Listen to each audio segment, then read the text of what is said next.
Driving along Bridge Creek Road and admiring the unusual scenery, the traveler couldn't stop to think about the history of this beautiful place.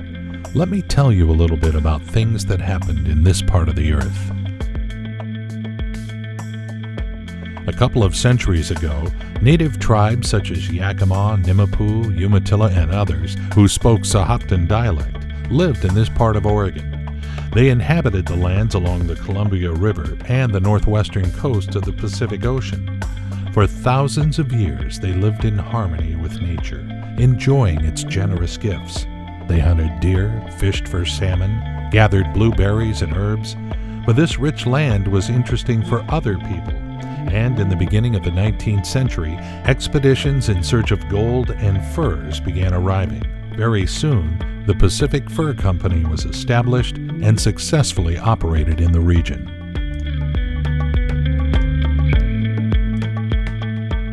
An experienced hunter, trader, and miner, John Day was accepted to one of such expeditions. A tall, handsome, and reliable man, no longer young, Day with his team were headed to Fort Astoria at the mouth of the Columbia River. On their way, Day fell ill, and together with his friend Ramsey Crooks, lagged behind their expedition. Having overcome the illness, hunters continued their journey and reached the place where the Macho River empties into the Columbia River. But here they faced another failure. They encountered hostile Indians who took their clothes and personal belongings away. Only a miracle could help these hunters pull through and get to the fort in safety. Subsequently, a place where this unpleasant incident took place, as well as the Columbia tributary stream, was named in honor of John Day.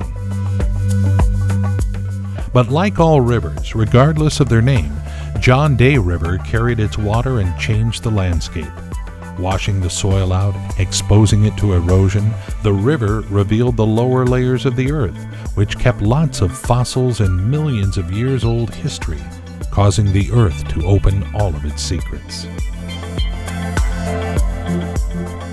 These revealed secrets of the Earth's history in this region attract thousands of archaeologists, geologists, and paleontologists.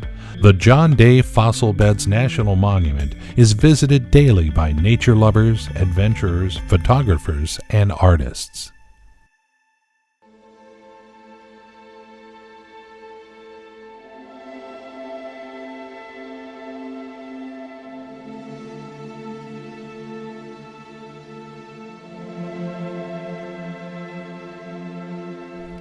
Finally, my goal is achieved. I'm on the top of the hill at CARROLL Rim Trail. An amazing valley strewn with hills has appeared before my eyes. Sutton Mountain, a 4,694-foot peak, rises in the distance. It points upwards into the clear blue sky, forming part of the eastern backdrop of the Painted Hills unit of the John Day Fossil Beds. But it seems to me that this peak is not the central figure of this scenic picture. My attention was attracted by a group of smaller, unusual hills, which harmoniously fit in the landscape and have their own individual peculiarities. Smooth in shape without sharp peaks and ridges, these soft hills gradually ascend from the ground. As if covered with a huge piece of suede fabric, they look smooth and have beautiful lines of cascading folds to the ground.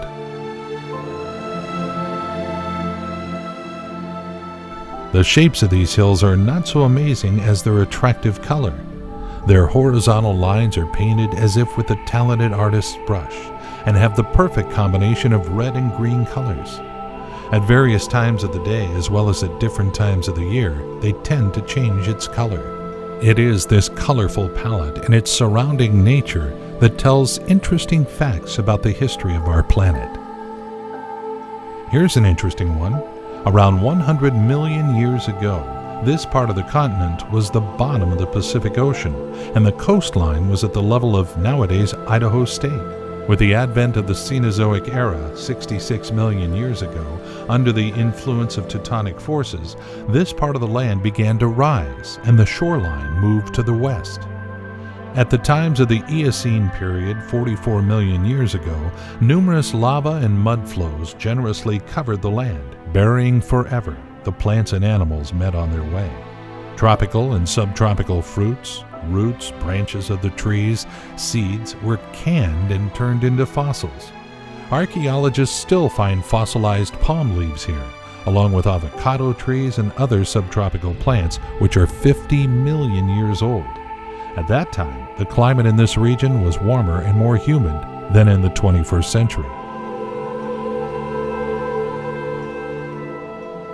Also during geological searches in this area, scientists have found the remains of large mammals such as an amynogont, an early ancestor of the rhinoceros, a hyenodon, a huge ancestor of hyenas, a Patriofelis, a giant cat that was able to grab prehistoric horses.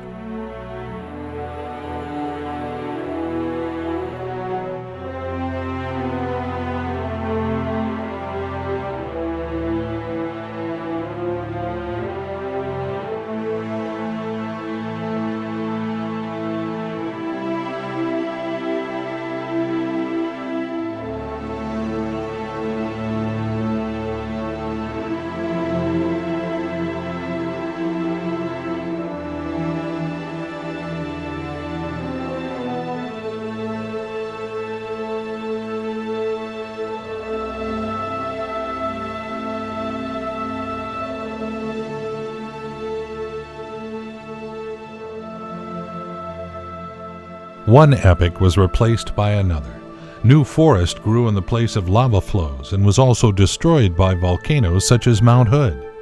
These changes resulted in formation of the famous colored chemical composition. The black layers are represented by brown coal that grew in the banks of ancient rivers. Argillite, silt, and argillaceous slate add gray color to the palette. Red color has laterite, which was formed by the bottom fluviatill when the climate in the region was humid and warm. Nature did its best, and the results of its numerous creations and destructions are now witnessed with admiration. This landscape captivates visitors and gives the impression of being on another planet.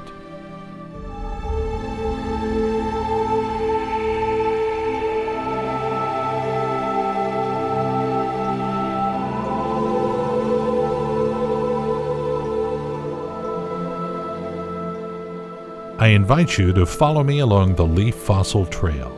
Take delight in the views of Sagebrush Prairie with a picturesque feature called Laurel Hill. As well as other painted hills, it can tell a lot about the past of this area. Around 30 million years ago, a hard-leaved forest was found on the territory of this arid prairie. The climate changed to the warm and humid when the forest looked more like a jungle. The climate was characterized by concrete seasons.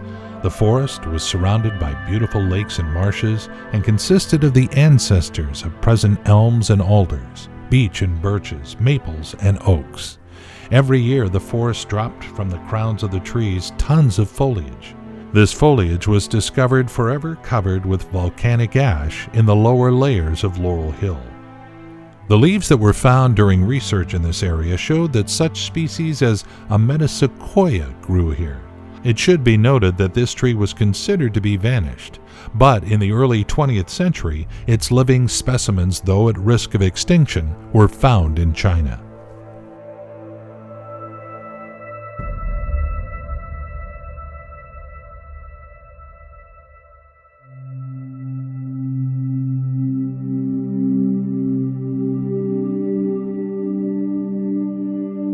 Not long, only 0.2 miles, Painted Cove Trail is one of the best accessible trails. Its boardwalk takes you to the real Painted Hills. The name of the path speaks for itself. It's very colorful and surprises even experienced hikers. The trail leads along the red and golden clay hills and receives its color from ferric oxide. This is a truly amazing sight which I cannot stop looking at.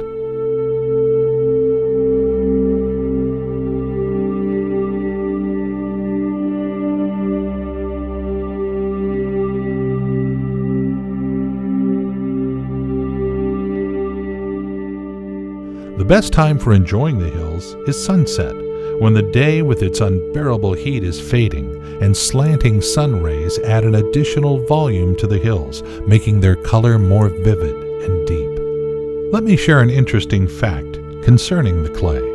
This clay can be used in many fields and is widely used in the cosmetic industry and for medicinal purposes, and is considered to be a biologically active substance.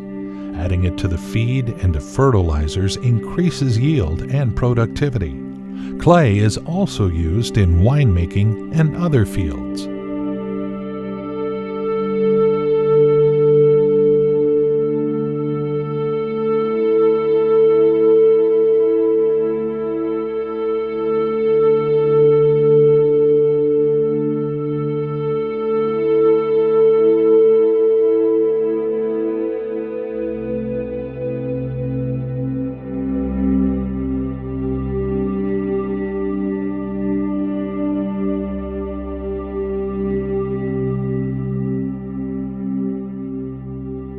Red Scar Knoll Trail is the newest route at Painted Hills Unit. A flat trail runs around the picturesque hill of red and purple argillaceous slate. On the way, you can encounter small groups of cedar and other lonely trees that stay in perfect harmony with the yellow burnt grass.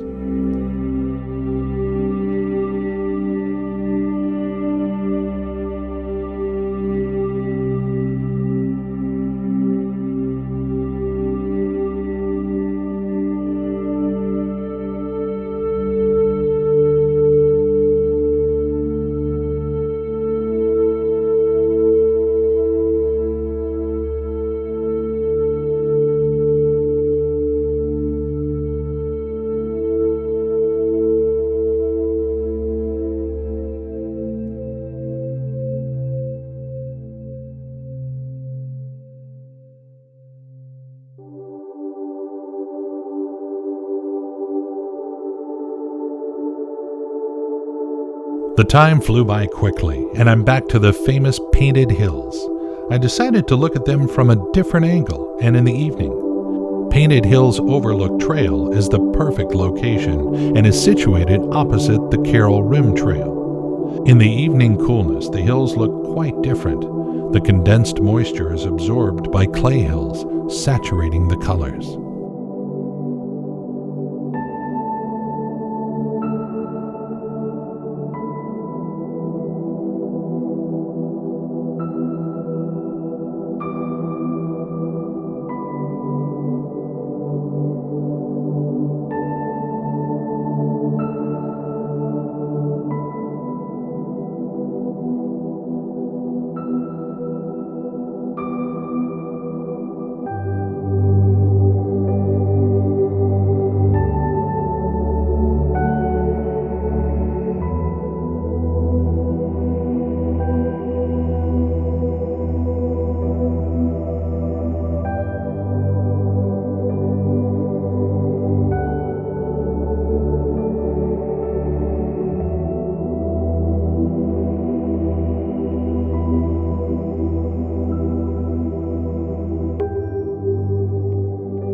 The soothing landscape of this place is simply amazing. The sun leaves last rays on Sutton Mountain, immersing colorful hills at dusk.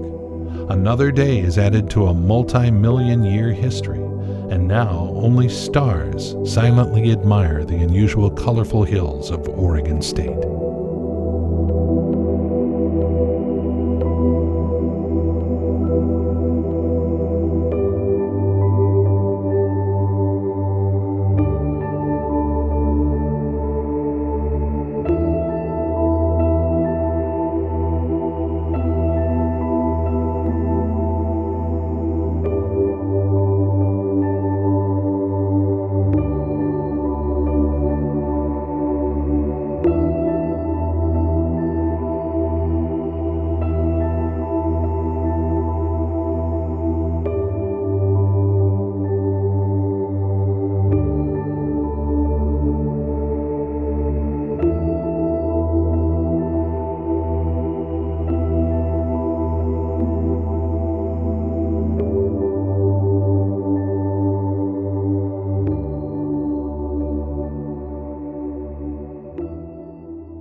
After exploring all the sites of Painted Hills Unit, I drove to Sheep Rock Unit, which is also considered to be fascinating and attractive.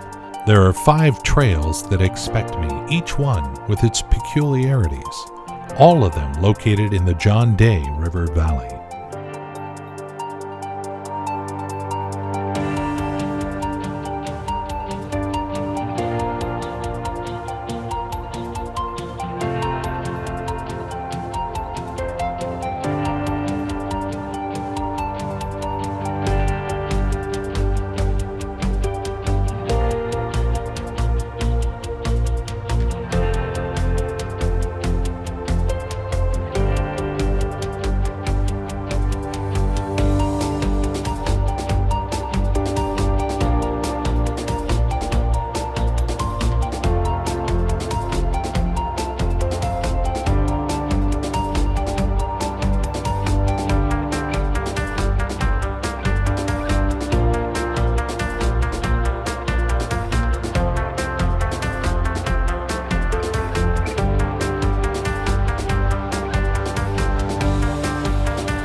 Blue Basin Overlook Trail runs in the John Day River Valley, which is rich in minerals and bright green vegetation. Local farmers enjoy all the benefits created by nature, and from the trail you can observe their farmlands.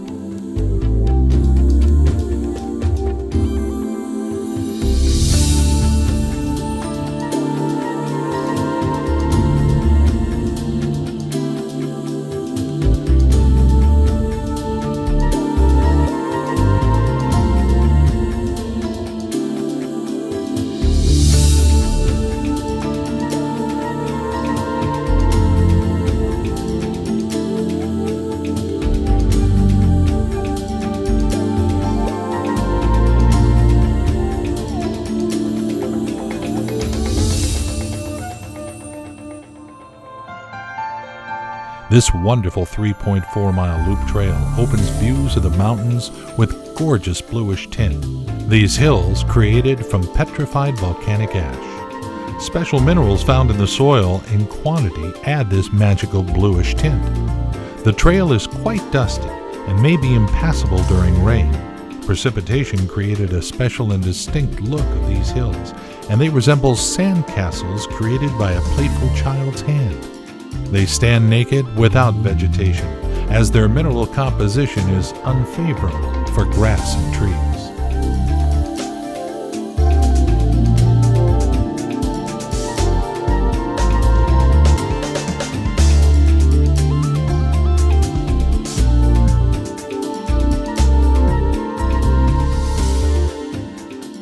Admiring the unique landscape, I traveled to the place where I could observe extraordinary mountains. Flood of Fire Trail took me there. It's short, 0.25 miles, and gently ascends and crosses a ridge, taking hikers to a viewpoint that overlooks the John Day River Valley and the surrounding basalt cliffs. At this time of the day, the gray cliffs have a special turquoise hue and stand out against the yellow-brown hills, covered with withered turf.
Running at the bottom of the canyon, the trail with gradual ascent surprises tourists with blue and green colors of the walls.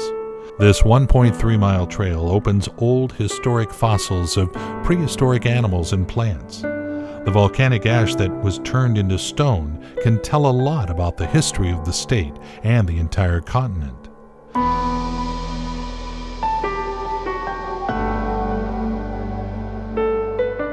Traces of volcanic activity and changes in the environment are printed on the cliffs along the trail.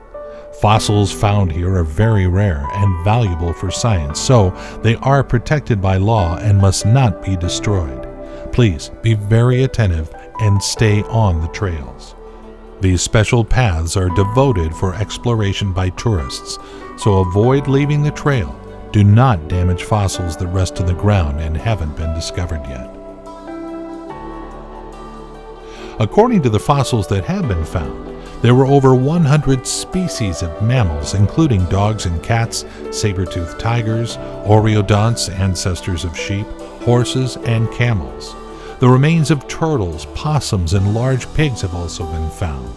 Over 60 plant species were fossilized in the layers of this soil. It was known to have peas and hawthorn, mulberry, pine, previously mentioned metasequoia, and other deciduous and coniferous trees.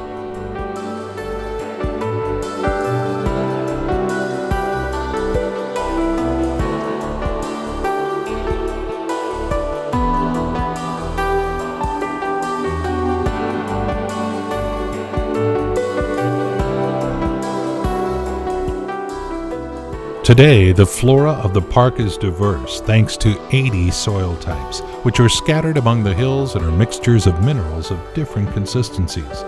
Juniper, wild rye, mugwort, elemus, Indian fescue, and wild barley can be seen throughout the park. Look, here are some large representatives of the park's fauna. Pronghorned antelope. Rocky prairies is their favorite place of this habitat. They differ a little bit from deer, which you can also meet here. If we talk about the differences, first, deer have no gallbladder, and secondly, they have different horns. You can easily distinguish a male antelope by beautifully branched horns. Antelope are very shy, but fast. Their speed and ease with which they move remind me of the flight of a bird.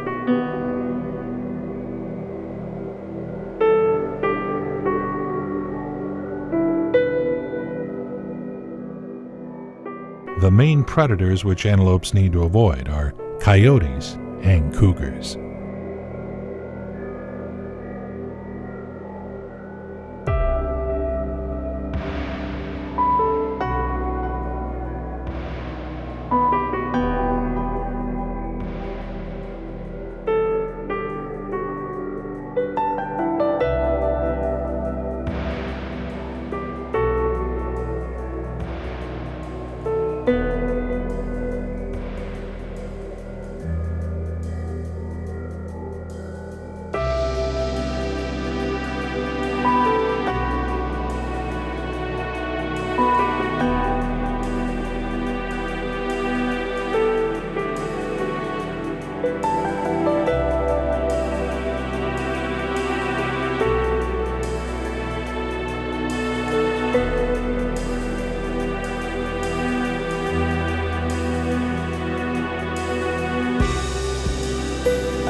I continue my journey along Story and Stone Trail. This is an easy and short hiking route where you can even walk with children. The trail is flat, wide, and even paved in some places. It also offers spectacular views of the ancient geological formations, which have bluish and turquoise tint.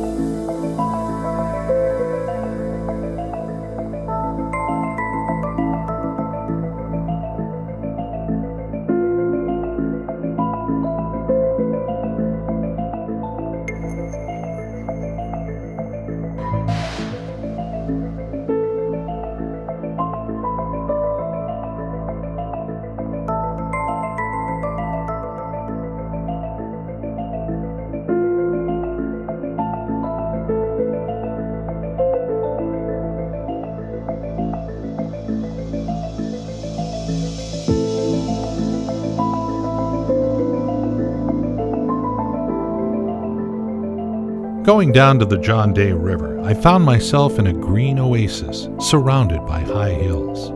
Here, hikers will find the offices of the rangers and a farm, a museum with exhibits of agricultural machines of different times, some of which are very old, when horsepower was used to make some of them work. You may also see equipment with a combustion engine.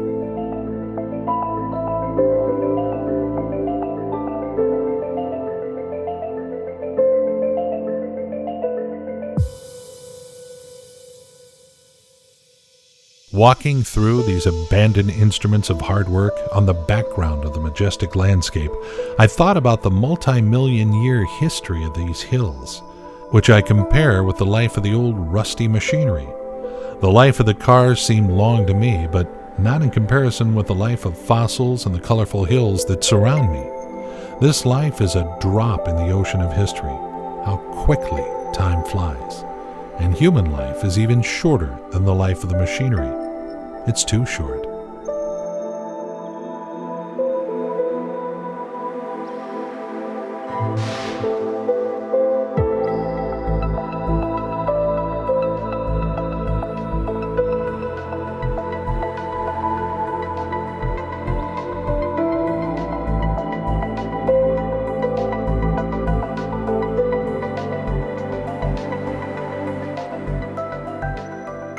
The empty stable where horses once rested after their field work plunged me into a meditative state. And so, to brighten up, I went out to the river. A clean and shallow creek was bawling among the rocks, surrounded by green stripes of tall grass and bushes, along with willows. On the opposite side, stepped mountains, sometimes overgrown with rare trees, showed their colorful side bearing soil erosion and a beautiful and calming view.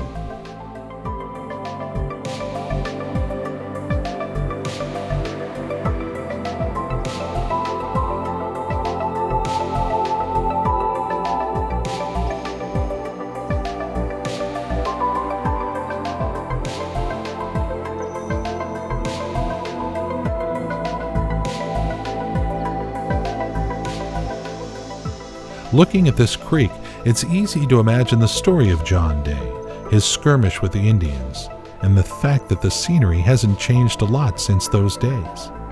While I was thinking, I almost stepped on a rattlesnake lurking in the tall grass. Be careful and cautious. Look not only around, but also under your feet.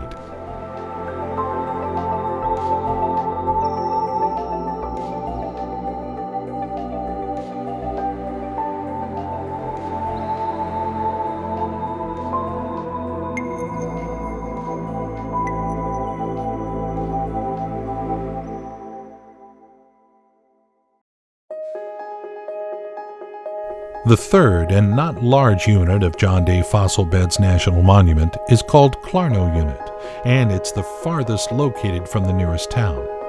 A visit to this part of the park is the last thing for many hikers and tourists, but the most ancient prehistoric fossils are concentrated here.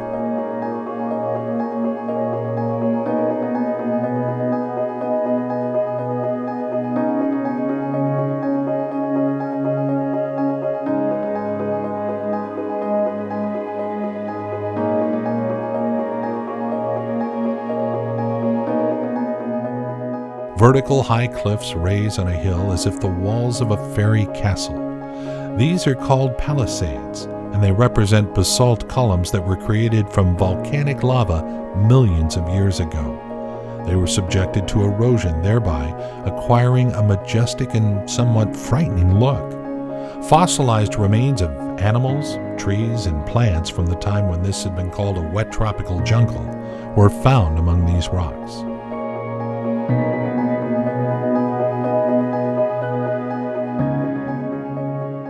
These silent and severe at the same time giants have survived a lot in their lifetime, but they stay firmly and confidently like knights peering into the distance. Arch and geological time trails run along these beautiful columns. If you follow this trail, you'll be able to reach the height of about 200 feet and to enjoy in the rocks the extraordinary arch created by time and erosion, as well as petrified logs and traces of ancient rainforest immured in the giant boulders that are scattered along the trail.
John Day Fossil Beds National Monument is open all year round, and there's a special paleontological center named in honor of Thomas Condon, geologist and paleontologist who studied the local fossils in 1864 and basically introduced the world to this unique place. The evidence of the existence of elephants, camels, and saber-toothed tigers in Oregon are gathered in the Thomas Condon Paleontology Center. John Day Fossil Beds National Monument is a unique place that attracts a great number of tourists and hikers. Breathtaking scenery, simple hiking trails, numerous historical discoveries, all the components of an exciting journey in one place. You just need to find time for this amazing adventure.